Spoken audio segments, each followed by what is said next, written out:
Kung gusto mo, mag-ano pa tayo, lie detector test. Where?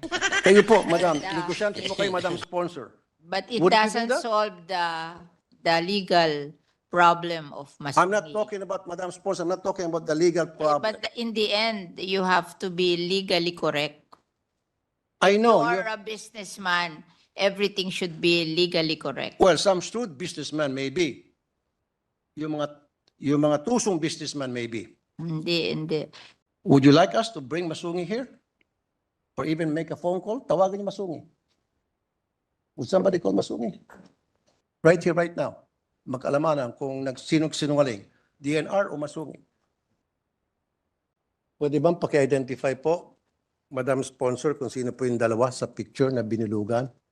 They are stakeholders operating in Rizal, and they were invited by the governor of Rizal to discuss a joint project with all the stakeholders. In 2022, DNR ordered the suspension of the quarrying permits owned by Angelita Lee. Sinuspindi po ng DNR ang quarrying permit na mga ito. Inibitahan sila diyan sa Project Transform. So out of delicadeza, bakit po sila nandyan?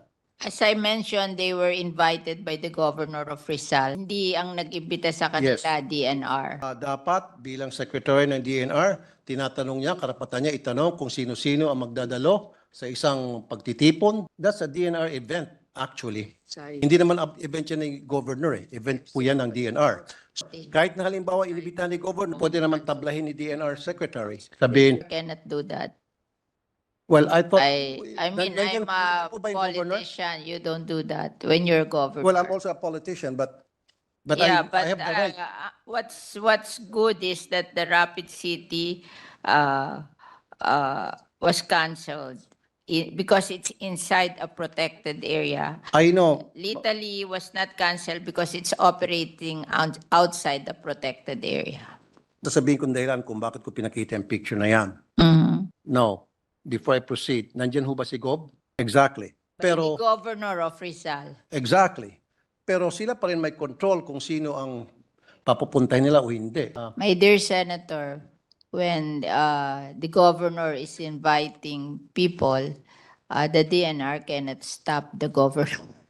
No, but That's the reality of life in the Philippines. Like for me, if I am in Las Piñas and the mayor of Las Piñas will invite people, I cannot say that, look, I don't like these people. You don't do that. Don't think the governor will say that, but Exactly.